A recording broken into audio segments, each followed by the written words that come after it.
Salah satu tanda datangnya akhir zaman, tidak akan terjadi hari kiamat, kata Nabi, sampai solat itu akan hilang dari diri seseorang.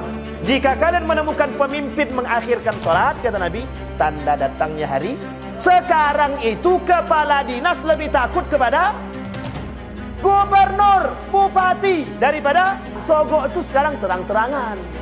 Mereka tak takut sama Allah. Memasukkan anak ke tempat pekerjaan pakai sogok. Tender-tender itu tidak dikeluarkan sama mereka duitnya kalau tak dibayar. Misal satu tender tak dikasih duit. Kalau tak dikasih duit, kapan kami menangkan dia?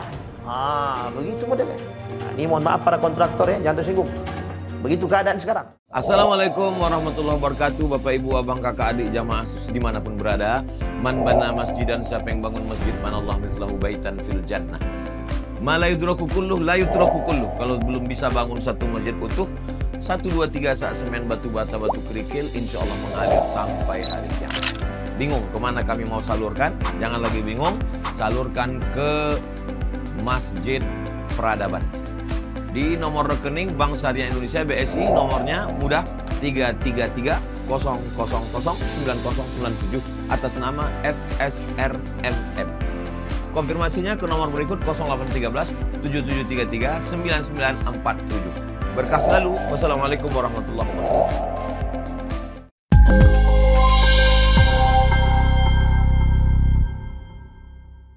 Saya mulai dengan satu hadis yang disampaikan oleh baginda Nabi Muhammad sallallahu alaihi wasallam. Kata Nabi dalam hadisnya begini.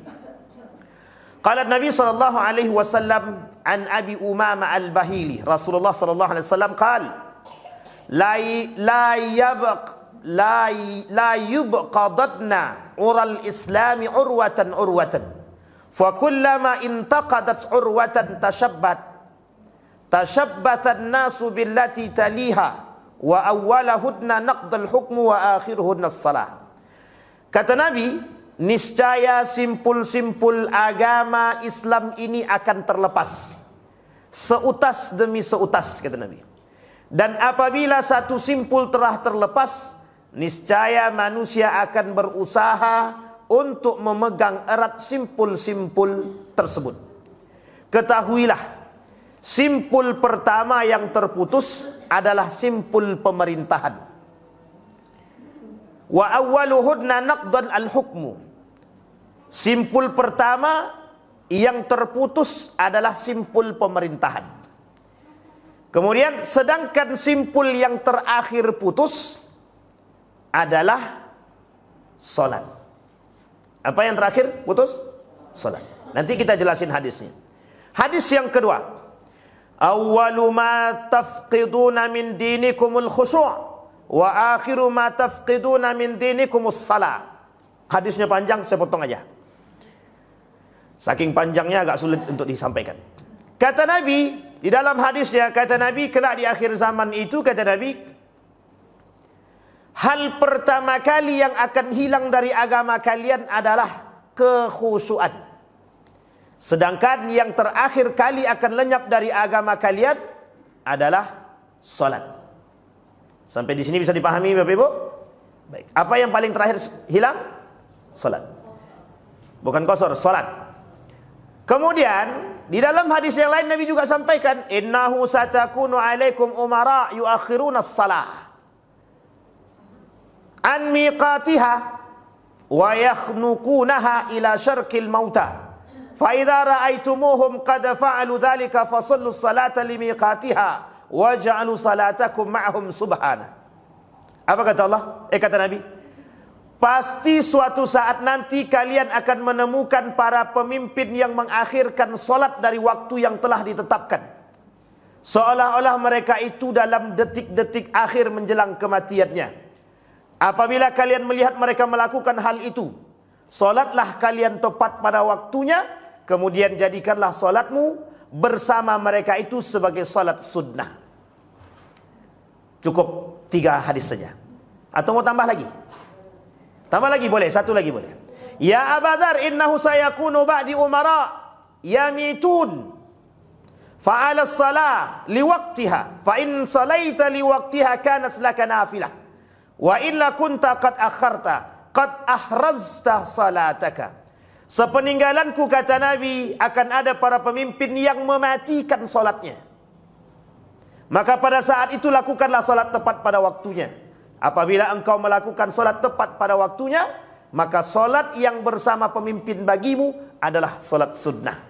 Nah, ini 4 hadis. Sebenarnya panjang hadis. Ada beberapa hadis yang lain ini kita cukupkan 4. Nanti kita cuma nyampaikan hadisnya aja. Tak jadi kita jelasin. Apa kaitan ini dengan tema kita dosa besar tentang peninggalan solat? Kemarin kita bahas orang yang tak sengaja meninggalkan solat sudah. Tak sengaja sudah kita kasih pembagiannya. Orang yang sengaja meninggalkan solat sudah. Sekarang masuk pada poin yang ketiga, orang yang mengakhirkan solat. Betul ya? Orang yang mengakhirkan solat, kemarin kita jelaskan pada poin yang pertama, ada yang mengakhirkan solat dalam kurun waktu, bukan kurun waktu, dalam model yang dilakukan oleh sekolah-sekolah. Perbedaan antara solat tepat waktu dan solat di waktu yang tepat. Sampai di sini paham ya? Solat di tepat waktu, ketika azan berkumandang, orang pada berangkat pergi ke masjid melaksanakan solat. Ini namanya solat tepat. Ada orang solat di waktu yang tepat. Azan berkumandang jam 12.30, melaksanakan solat zuhur seharusnya. Dia laksanakan solat jam 1 di rumah, atau kemudian dia terlambat ke masjid, atau dia laksanakan solat zuhurnya jam 1.30. Sampai di sini bisa dipahami? Dia masih pada kurun yang bersamaan, mereka solat pada waktu yang tepat. Tapi tidak tepat waktu.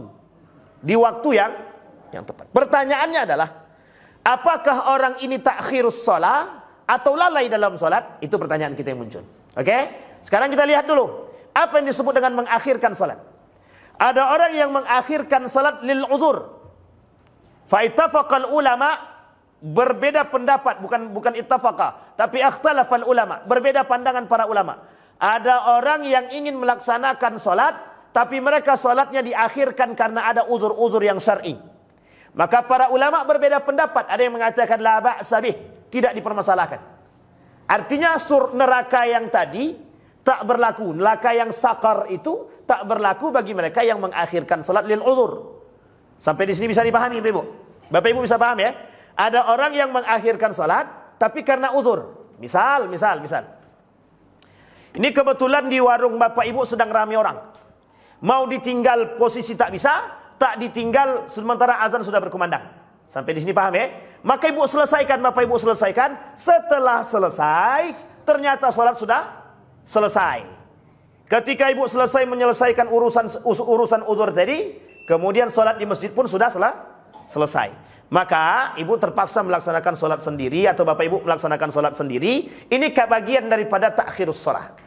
Tapi takhirus solat dengan ada uzurnya, ada sebabnya. Sampai di sini paham? Maka kata para ulama, ini tak masuk dalam kategori orang-orang yang mendapatkan neraka sakar. Sebagian ulama bahkan mengatakan la ba'sa bih. Dalam ilmu fikih, kata para ulama berbeda pendapat. Maka ini tidak dikategorikan orang-orang yang mendapatkan neraka sakar, atau kata para ulama tidak dipermasalahkan. Dia berada pada waktu, solat di waktu yang tepat, tapi bukan solat tepat waktu. Sampai di sini paham ya? Nah, kita belum berbicara afdaliyat, kita masih berbicara tentang permasalahan solatnya tadi. Yang kedua, ada orang yang mengakhirkan solat karena memang mohon maaf lil uzur yang tidak syar'i. Misal, solat azan sudah berkumandang, sikit lagi bu, gamenya nak habis. Ternyata dia mengakhirkan solat karena game. Artinya dia akhirkan solat karena kelalaian dia. Dia sengaja melalaikan solat dan mengakhirkan solat karena perbuatan yang tidak bermanfaat. Justru ada karena perbuatan dosa, judi misalkan, atau perbuatan-perbuatan yang tidak syar'i. Maka kata para ulama tetap berdosa.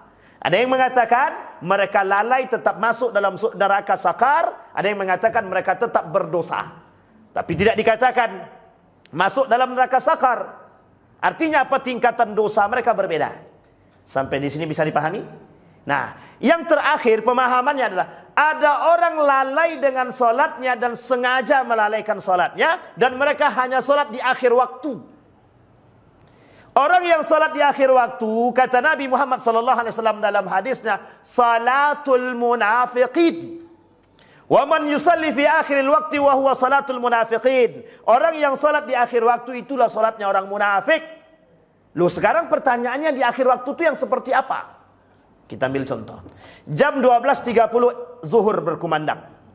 Dia baru salat sementara asar itu jam 15.30. Dia baru salat jam 15 lebih 15 atau jam 15 lebih.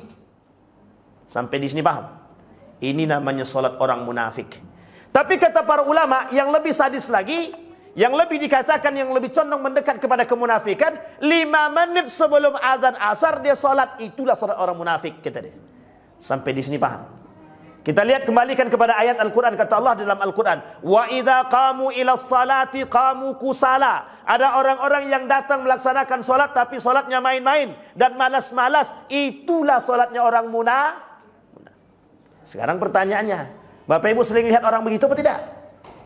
Kalau sering lihat orang begitu berarti tandanya tapi jangan sampai kata munafik sini kan. Tak boleh. Sampai di sini paham Bapak Ibu? Apakah sampai di situ? Tidak.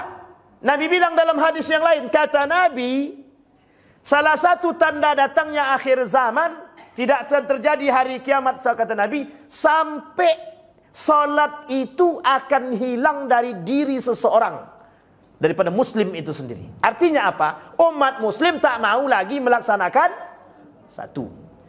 Apakah begitu saja? Tidak, kata Nabi.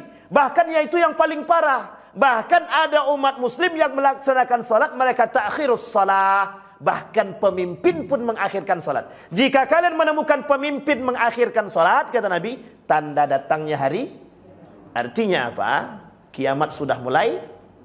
Baik. Coba kita kembalikan pada hadis yang tadi kita bacakan. Kata Nabi dalam hadis yang tadi kita bacakan, kelak kata Nabi, di akhir zaman itu kata Nabi, simpul-simpul agama Islam itu akan terlepas seutas urwatan, seutas demi seutas. Sekarang pertanyaannya, simpul agama yang seperti apa? Ini simpul agama maksudnya, perekat-perekat agama yang tadinya kuat ikatan dia, itu bisa terlepas sedikit demi sedikit. Pertanyaannya adalah, siapa yang melepaskan itu? Umat muslim pastinya. Tidak mungkin orang kafir. Orang kafir punya programnya, yang melakukannya umat muslim. Kita ambil contoh. Kenapa orang lalai sholat? Main judi online. Kenapa dia lalai sholat? Main game online.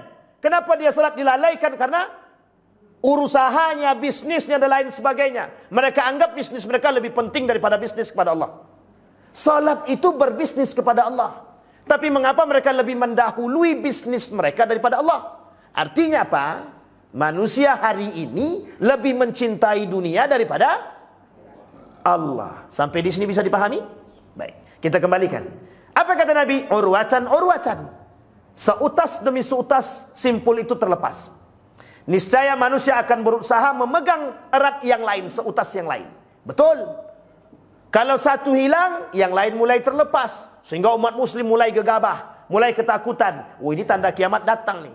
Sehingga kata Nabi, yang hilang pertama sekali, apa yang hilang? Nilai-nilai agama dalam kepemerintahan akan hilang, kata Nabi. Sekarang kita lihat. Betulkah nilai-nilai agama dalam pemerintahan itu mulai hilang? Bapak itu dah kata betul. Apa contohnya? Apa contohnya? Sekarang itu kepala dinas lebih takut kepada gubernur, bupati daripada dah paham tuh berarti. Yang kedua, main suap-suapan hari ini, suap-suapan. Apa namanya? Suap. Itu terang-terangan. Sogok itu sekarang terang-terangan. Mereka tak takut sama Allah. Memasukkan anak ke tempat pekerjaan pakai sogok. Ini enaknya begitu. Jangan tersinggung. Kalau tersinggung nanti, tapi memang harus tersinggung. Kalau tak tersinggung berarti tak nilai agama. Harus dipikir, harus. Berarti sudah hilang nilai agama. Kalau mereka paham nilai agama, mereka pasti tak sogok. Yang keempat, bercampurnya laki-laki dan perempuan. Coba. Satu dosa yang paling nampak di hadapan kita hari ini, mengapa mereka tidak memberikan ruang tersendiri, bahkan mohon maaf, mereka leluasa bersentuhan antara laki-laki dengan coba. Dosa apa tak dosa? ladang dosanya lebih banyak. Satu sudah tadi. Yang kedua masalah suap juga sudah. Masuk kerja pakai suap sudah. Apalagi ketidakjujuran terjadi. Yang kelima, kwitansi bodong. Kenapa Ustaz tu sampaikan kwitansi? Karena memang itu yang paling nampak. Apa namanya? Fiktif. Ini bukan SPPD fiktif. Ya mungkin kwitansi fiktif aja lah. Oh ini nyata Bapak Ibu, nyata sekali. Satu ketika ada salah seorang sekretaris itu, waktu saya masih menjabat di bukan menjabat ya, waktu saya kerja di salah satu tempat itu, kebetulan anggota DPR ini mau keluar gitu kan, mau reses gitu. Disediakanlah uang. Ketika balik, apa kata sekretaris itu? Gimana kami mau buat ininya bang? Katanya. Laporannya, sementara nggak jelas uangnya keluar gimana kata dia. Akhirnya diakalilah bagaimana caranya, pokok diakalilah. Uang yang keluar itu sama gitu. Mau berlebih mau bersisa pokoknya habis. Hitungannya tetap Coba bayangkan. Begitulah tak mudahnya tangan manusia. Mereka tidak takut dengan Allah. Yang mereka takuti apa? Justru pemimpin mereka yang mereka takuti. Bosnya yang dia takuti. Coba bayangkan. Sebenarnya kalau mau kita kuliti satu persatu, banyak sekali Pak. Pertanyaannya adalah, mengapa mereka nggak takut dengan Allah? Karena apa? Kecintaan mereka terhadap harta dan duit tadi sudah merajalela. Pokoknya kalau tidak masalah duit aku, kalau tidak dapat duit, malas aku mau menuliskan kwitansi ini kalau tak dapat duit. Kita ambil contoh, tender itu tidak dikeluarkan sama mereka duitnya kalau tak dibayar. Misal satu tender tak dikasih duit, kalau tak dikasih duit kapan kami menangkan dia? Begitu modelnya. Ini mohon maaf para kontraktor ya, jangan tersinggung. Begitu keadaan sekarang. Makanya saya katakan perlu adanya kontraktor syariah. Kenapa perlu kontraktor syariah sekarang? Karena saking mohon maaf. Apa kata mereka? Kalau kami tak suap, kami tak dapat hak kami. Kalau memang tak dapat hak, jangan main kontraktor. Sudah jelas ar-rashi wal murtashi finnar, Allah kata demikian. Tak ada lain. Memang tak berdosa, tapi neraka kan? Sama saja. Sampai di sini paham Bapak Ibu? Simpul yang pertama kata Nabi, hilang. Di mana hilangnya? Saking mudah kita nampak. Tapi kata Nabi yang paling berbahaya simpul yang kedua kata Nabi. Apa kata Nabi yang simpul terakhir? Wa akhiruhunna as-salah. Kelak simpul terakhir yang putus daripada umat muslim itu adalah hilangnya salat dari diri mereka. Coba. Sekarang kita lihat Bapak Ibu, mohon maaf ya, saya kasih contoh yang paling sederhana. Betapa mudahnya orang hari ini meninggalkan sholat tanpa ada rasa berdosa. Betul apa salah? Kita ambil contoh. Saya ngajar di salah satu universitas, saya tak sebutlah.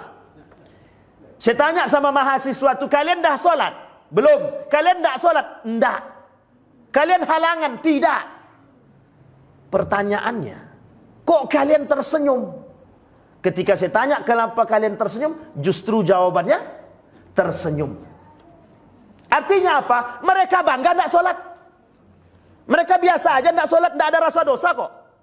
Para ulama terdahulu, orang-orang salaf dulu, kalau satu sholat saja mereka tinggal, itu rasa berdosanya bukan main. Bukan tinggal, lalai saja. Makanya Bapak Ibu mohon maaf. Anak-anak Bapak Ibu hari ini, anak-anak kita semua hari ini, kalau tak kita kuatkan dengan solat, bisa dipastikan nilai-nilai agama pada diri mereka yang lain hilang. Kenapa begitu? Inna salata tanha anil fahsyai wal munkar. Salat bisa mencegah perbuatan keji dan mungkar. Sedangkan yang solat aja masih bisa koruptor. Bagaimana yang tak solat? Sampai di sini paham? Bisa dipahami Pak Ibu? Ini yang paling penting untuk kita sampaikan.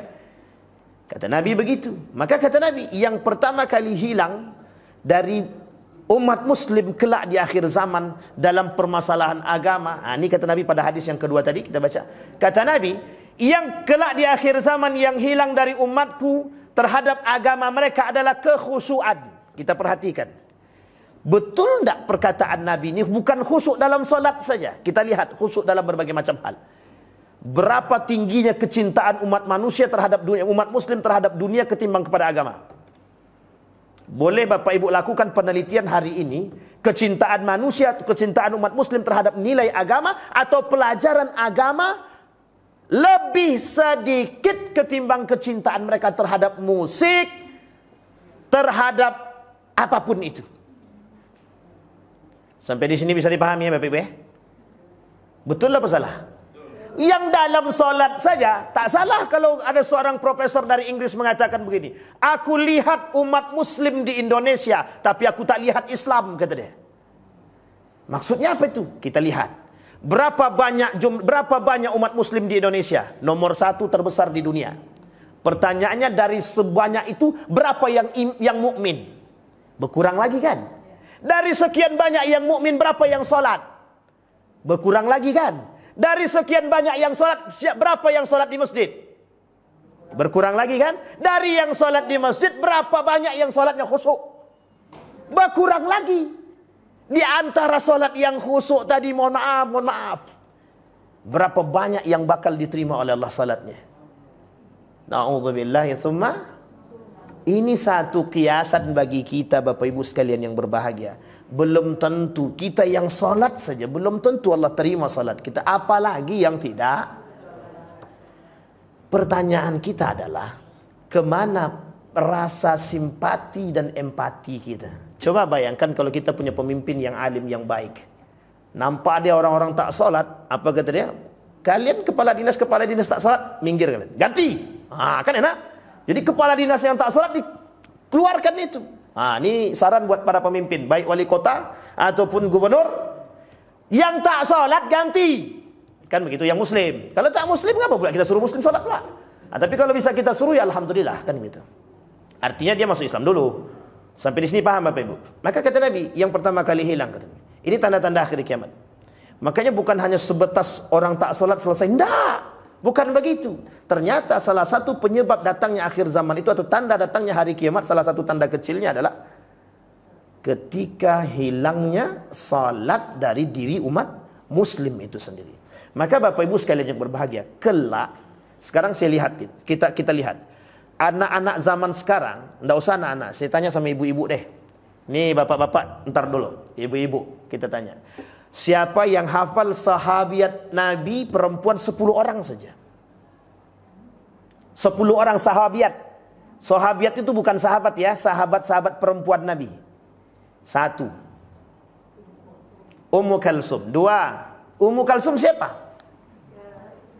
Jangan pula bini Nabi. Ini sahabat-sahabat Nabi. Kalau bini Nabi jelas. Sahabiyat. Sahabat-sahabat Nabi selain daripada istri-istri Nabi.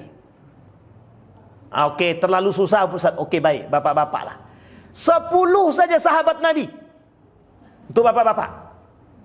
Karena perempuan jarang nampak kan, jarang terekspos kan. Sekarang kita tengok 10 sahabat Nabi saja. Umar, Utsman, Ali, Abu Bakrin, dah 4 nih. Sisa 6. Sekarang 6. Sebutin 1, 6 aja. Keempat tadi sudah. 1. Siapa? Toha. Toha siapa? Oh, Tolha. Baik. 1. Ini guru agama nih biasanya nih. Yang kedua, Bu? Muaz. Muaz bin apa? Oke, Muaz bin Jabal. Dah, berarti 4 tambah 2, 6. 5 ibu-ibu pula yang tahu. Bapak-bapak enggak tahu. Masya Allah. Ya kami tahunya Sule, Ustaz. Andre Taulani, kan begitu. Ahmad Dhani, Anang Hermansyah. Lanjut Bu, baru 6. Masih 4 lagi. Salman Al-Farisi, baik. 7. 3 lagi, sikit lagi. Khalid bin Walid dibantu Bu. Okey, tak ada masalah. Khalid bin Walid. 2 lagi. Bilal bin Rabah dibantu lagi Bu. Alhamdulillah. 1 lagi. Tariq bin Ziyad. Alhamdulillah. Berapa orang yang menyempurnakan Pak? Coba. Sekarang Bapak Ibu coba tanya balik ke rumah. Tanya sama anak-anak Bapak Ibu. Nama yang kita sebutkan tadi, mereka kenal nggak? 1. Kekurangan kita hari ini itu. Mereka lebih kenal dengan artis daripada dengan sahabat Nabi. 1. Sudah hilang dari mereka poin itu. Yang kedua. Sekarang yang kedua. Siapa di antara Bapak Ibu yang hadir hari ini, yang hafal nama-nama surat 114. Saya kasih hadiah. Mana dia duitnya? Ya, jangan tengok Quran. Kalau tengok Quran semua orang tahu. Nggak usah jauh-jauh. Nanti akan saya petik hadis Nabi-nya. Saya kasih hadiah. Nggak usahlah ibu-ibu ya, abang-abang yang tukang rekam ini, yang setiap hari belajar agama kan. Saya tanya sama abang-abang ini, yang bisa menjawab 114 nama-nama surat dalam Al-Quran. 1. Ya, Al-Baqarah jelas terus sampai habis 114, cepat, yang cepat aja. Al-Kahfi lah, jauh lompat tuh. Ya enggak terserah lah, pokoknya sampai An-Nisa. Hitung Pak, hitung Pak ya, hitung Majidin ya. Baik. Maryam terus. Al-Maidah. Baru belum banyak, baru 5 Bang. Coba. Ini baru kita tanya di dalam pengajian. Saya nanya di dalam sekolah, dalam kampus itu di kelas saya ada 3 kelas Bapak Ibu. Jangankan nama-nama sahabat atau nama surat. Surat Al-Fatihah aja mereka nggak hafal. Coba. Itu menunjukkan kebenaran hadis Nabi. Apa kata Nabi? La yabqal Islam illa ismu wa la yabqal Quran illa rasmu. Buktinya hari ini Bapak Ibu, tidak banyak yang hafal nama surat dalam Al-Quran. Nama surat baru. Belum lagi berapa jumlah ayat dalam Al-Quran. Di mana letaknya surat ini? Di mana tempatnya? Apa nama? Mati kita. Tak akan jadi kami kan tak fokus di Al-Quran Ustaz. Betul. Memang kita tak fokus pada Al-Quran. Tapi setidaknya umat muslim berpegang teguh dengan, kalau kita berpegang teguh dengan Al-Quran, setidaknya dasar-dasar daripada keimanan kita itu bergantung pada Al-Quran. Sampai di sini paham.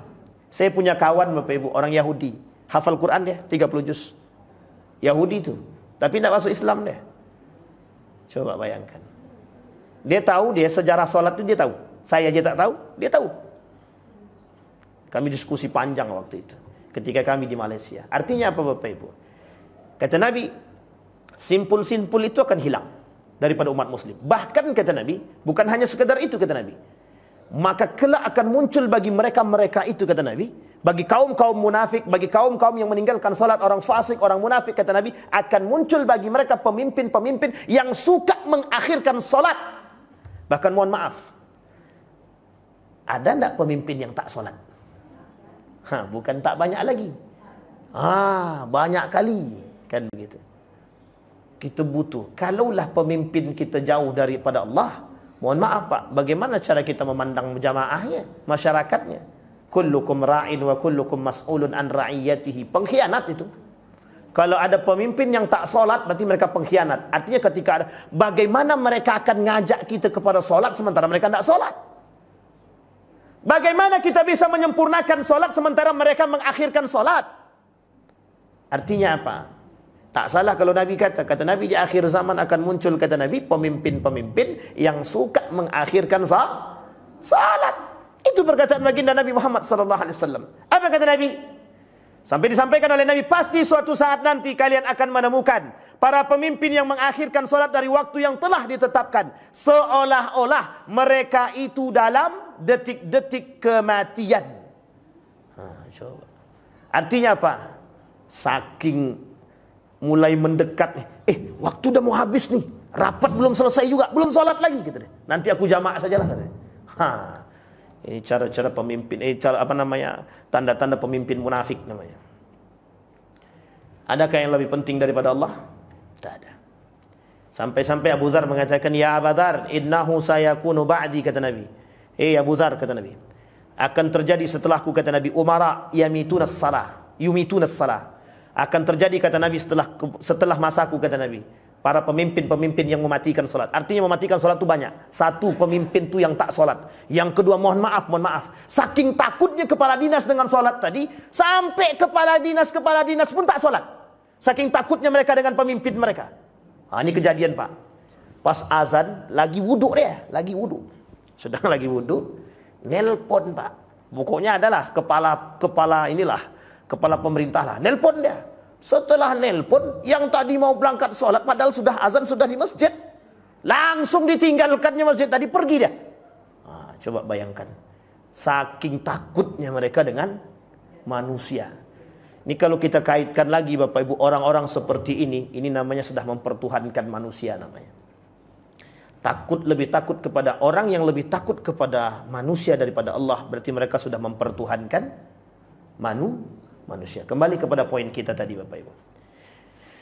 Poin kita tadi adalah orang-orang yang mengakhirkan solat dalam kategori lalai atau takhir. Mereka mengakhirkan solat. Orang-orang yang mengakhirkan solat dan solat mereka di akhir waktu menjelang solat selanjutnya, oleh Nabi dikatakan solatnya orang munafik. Ingat Bapak Ibu, sekarang itu sedang bermunculan kaum-kaum munafik. Maka kita sebenarnya bisa saja kita katakan orang-orang yang solatnya di akhir waktu, yang mepet-mepet dengan waktu, itu orang-orang munafik, bisa. Tapi kita tak boleh dalam etika mengatakan mereka munafik sini. Secara zahir itu tak boleh. Meskipun kita tahu bahwa mereka adalah munafik. Tapi Bapak Ibu, kenapa Allah larang? Kenapa Nabi melarang kita mengatakan orang itu munafik? Ada sebabkah? Ada sebab, ada. Belum tentu orang yang kita katakan, siapa tahu dengan udzur tertentu yang syar'i. Sampai di sini paham. Misal, ketiduran dia, tiba-tiba baru terbangun, dia mendekat solat, dia langsung solat. Kita tak bisa katakan, Pak, itu munafik. Makanya disitulah ketakutan Nabi, kekhawatiran Nabi terjebak dalam hal yang salah. Maka kita tak boleh katakan dia orang munafik. In ja'akum fasiqum binaba'in fatabayyanu, sampai kita jelas dan betul-betul zahir akibat daripada kesalahan mereka. Nah, poin pentingnya Bapak Ibu, yang pertama, orang yang mengakhirkan salat, kalau dia mengakhirkan karena udzur syar'i, kita ambil contoh, ada pondok-pondok, pondok-pondok pesantren itu yang azannya jam 12.30 seharusnya, mereka baru azan jam 1. Karena itu ada. Dan ada pemahaman-pemahaman para ulama yang membolehkan hal demikian. Kita ambil mazhab Imam Syafi'i dalam memahami makna tersebut. Dalam Ibnu Katsir tentang fil miqat, makna tepat waktu dan waktu yang tepat, muayyan dan miqat. Mi'at wal muayyan. Apa maksudnya mi'at? Di waktu yang tepat, di tepat waktu mi'at, kemudian muayyan, waktu yang ditentukan. Dan ini menjadi perdebatan para ulama. Sehingga mohon maaf, tapi kalau sudah lebih daripada setengah jam, 1 jam, ada orang-orang yang masih mengakhirkan solat dia karena mohon maaf. Bahkan ada orang yang mengkodok solatnya karena pernikahan, hajatan. Kami pakai make up Ustaz, jadi susah kalau kami nak solat. Lebih penting make up apa solat? Itulah yang terjadi hari ini. Tengok sekarang apa yang mereka lakukan. Takut hancur make up, tak solat. Dan itu biar tradisi yang harus dirubah. Maka Bapak Ibu, Nabi bilang dalam hadisnya, awal ma yuhasabu yaumal qiyamah, pertama kali yang bakal dihisab di hari kiamat itu apa? As-salah. 1. Yang kedua kata Nabi, perbedaan kita dengan orang kafir itu apa? Salat. Sampai Nabi kata dalam hadis yang lain, faman tarakaha faqad kafara. Yang meninggalkan salat dengan sengaja kafir. Coba bayangkan. Artinya apa? Satu-satunya pegangan umat hari ini itu salat. Uang salat aja masih bisa korupsi, dia masih bisa zina. Dia apa kata dia? Kami habis salat berzinah lagi ya Allah, kata dia. Ya itu, mohon maaf Bapak Ibu, tapi masih mending dia masih mau salat kan. Sampai saya baca satu buku, itu bukunya unik itu. Maaf Tuhan kami sedang melacur, kata dia. Saya bilang ini entah buku menghina Allah atau apa, tidak tahu. Artinya dalam buku tersebut, dalam novel tersebut dia bercerita tentang curhatan dia kepada Allah. Baik Bapak Ibu sekalian yang berbahagia, kembali kepada poin tadi. Kemudian Bapak Ibu sekalian yang berbahagia, sebaliknya Allah memberikan apresiasi yang besar kepada orang-orang yang menjaga salatnya. Hafizu ala salawati was salatil wusta, kata Allah. Ada orang-orang yang menjaga salatnya, kata Allah. Mereka jaga solat 5 waktunya, mereka jaga solat malamnya, mereka jaga solat duhanya dan lain sebagainya. Akramahullahu ta'ala, Allah muliakan mereka bi khamsi karamatin, kata Allah. Kata Imam Al-Zahabi dalam kitab dia, ketika ada orang yang menjaga salat dia, mohon maaf Bapak Ibu, ada orang yang menjaga salatnya Allah muliakan dengan kemuliaan 5 kemuliaan. Tapi dalam hadis yang lain, Bahkan ketika ada orang yang solatnya tepat waktu di masjid dia, khususnya bagi kaum laki-laki, 40 hari saja kata Nabi, Allah lepaskan dia daripada sifat kemunafikan. Coba, ini apa-apa awak nih yang solatnya tepat waktu di masjid, ke masjid dia solat 5 waktu berjamaah dia. Maka Bapak Ibu mohon maaf, solat berjamaah itu menjadi pembahasan khusus oleh para ulama. Apa hukum solat berjamaah itu bagi laki-laki? Sampai ada ulama yang berani mengatakan hukumnya wajib.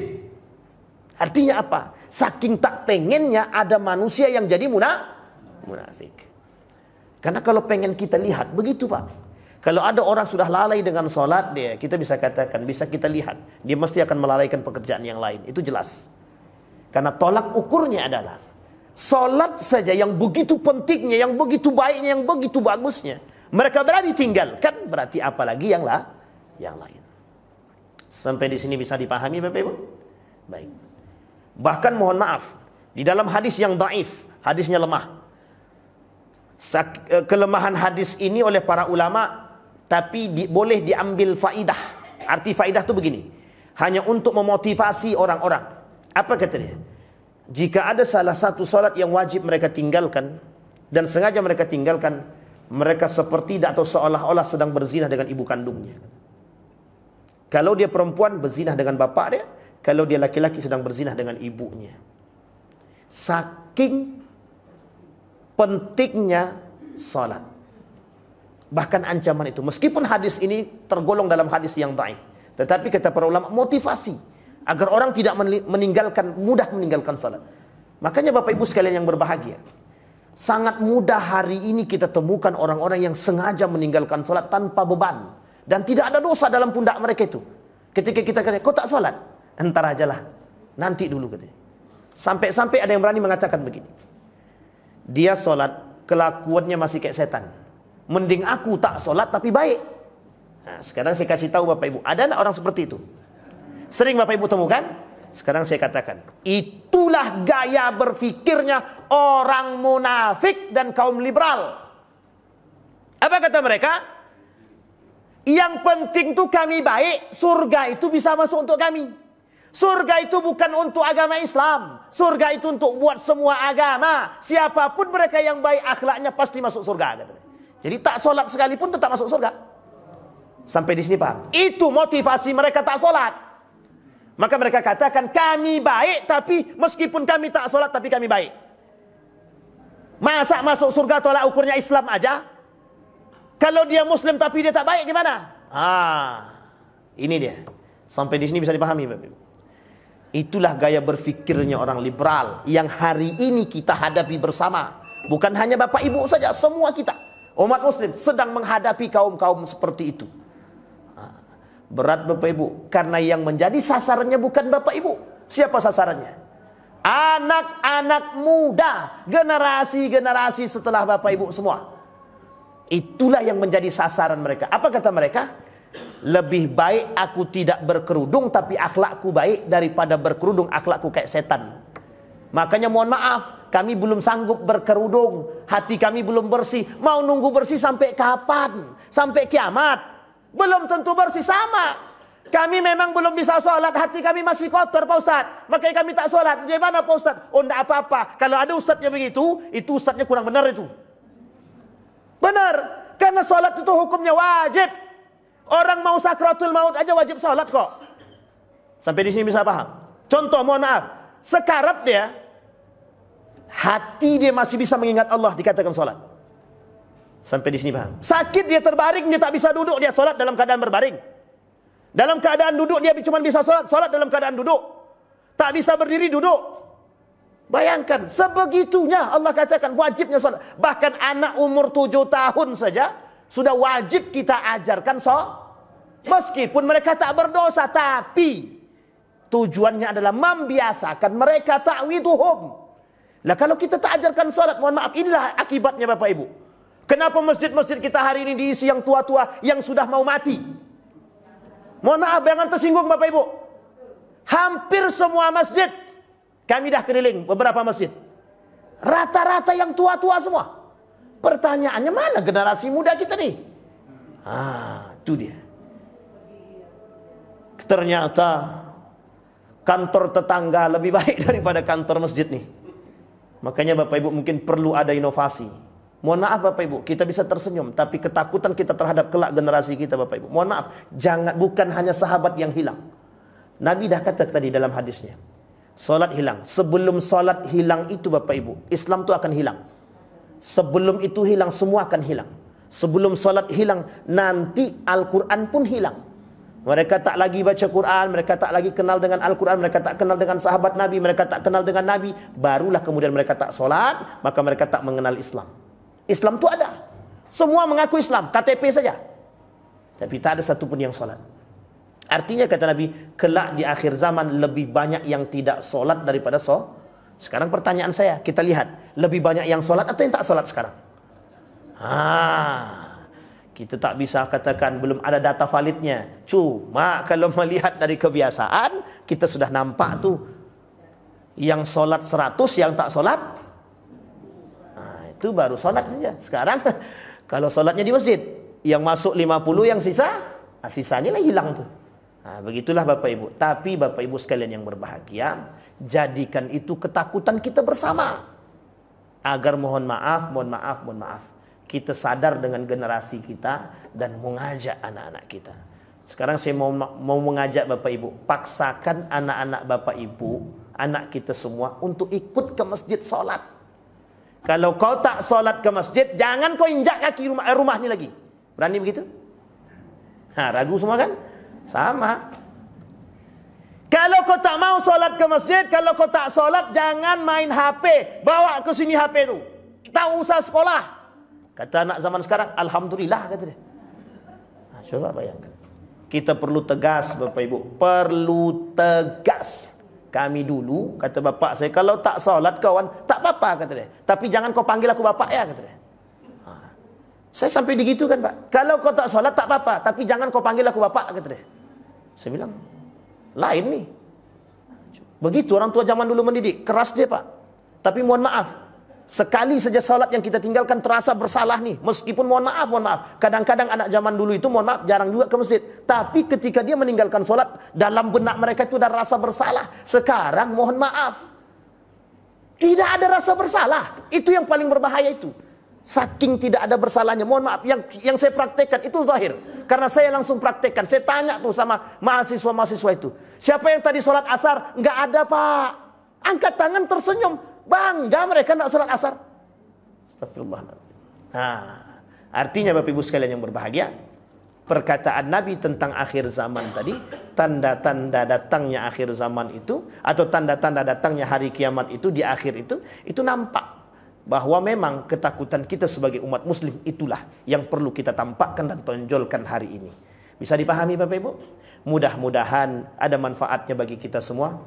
Mudah-mudahan bisa menjadi tuntunan bagi kita. Mudah-mudahan bisa membawa anak-anak kita. Mudah-mudahan bisa menanamkan dalam diri kita kekuatan dan kekhawatiran, khususnya bagi generasi-generasi kita kelak, bagi mereka yang sengaja meninggalkan salat. Mudah-mudahan ada manfaatnya bagi kita semua. Fa'tabiru ya ulil absar la'allakum tuflihun. Assalamualaikum warahmatullahi wabarakatuh.